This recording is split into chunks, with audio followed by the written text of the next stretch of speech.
Hello everybody, back again, and how are you today? Hope you're well. Admittedly, it has been a while since my last review, but hopefully it's worth the wait.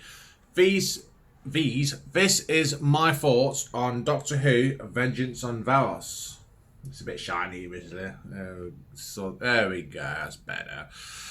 But yeah, this story is arguably Colin Baker's best story as a Doctor, or best on-screen story as the Doctor. It's usually tied with Revelation of the Daleks. I prefer the story over Revelation, my own personal opinion. It is good, but it sort of misses the point. Written by Philip Martin, it was designed to be a commentary on video nasties, violence in TV shows and movies, and selling them for a quick profit. And the reason why it misses the point is, if this was a standalone Doctor Who story where violence hadn't really gotten a hold over the past few seasons, this would have been really good. But this story is just one in a long line of really violent stories, so it just tends to get blurred. It misses the point of the story it's trying to tell. But it is a good story. It is absolutely worth a watch. Well, it's worth a watch once we get to Varos, or once the Doctor gets to Varos. It's basically in the TARDIS breaks down because it's out of power or whatever's wrong with it this week. And the Doctor, he just gets a right Mardy on. He gets Stropper, and it begs the question again: why would anybody like this Doctor? He doesn't do anything. He's Mardy as hell. For those who don't know what Mardy means, he's Marder. Pretty much, he's Marder. He's Stropper. He's downbeat, and yeah, it's not fun. Perry and the Doctor bicker again in the TARDIS. An actor is getting old, and it begs the question again: why is she travelling with this Doctor? Why would anybody travel with this Doctor? Until he gets to Varos, and Colin Baker arguably puts in his best performance as Doctor. He's smart, he is concerned for the majority of people, apart from when he's manipulating others into killing for him. He's compassionate, he's smart, he's funny. He is the Doctor when he's on Varos. And I get it, I can see why people would like this Doctor. But it's taken 2 and a bit stories to get to that, and that's not good. That's not good at all. Colin Baker's great. Nicola Bryant is great until she gets turned into a bird in the second part for some reason. It's a plot that just goes nowhere and is forgotten about as soon as she turns back into a human. The guest cast, for the most part, are great. But Jason Connery, who's playing the lead rebel on Varos, he's awful. He is absolutely awful. He did not get the acting abilities of his dad. Fucking hell. He's dreadful. Why would anybody follow him as a rebel? He wouldn't inspire anyone.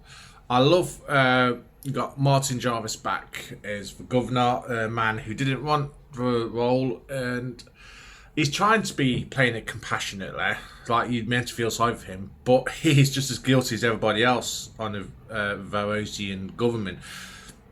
Signs people's death certificates or death warrants or whatever. Syl is pretty good.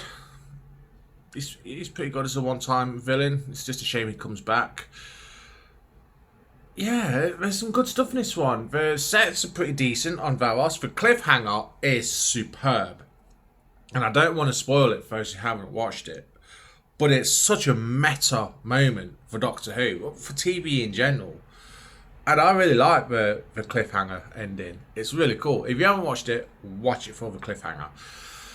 Part 2 is one of them popular myths where apparently the Doctor pushes 2 people into an acid bath. He doesn't.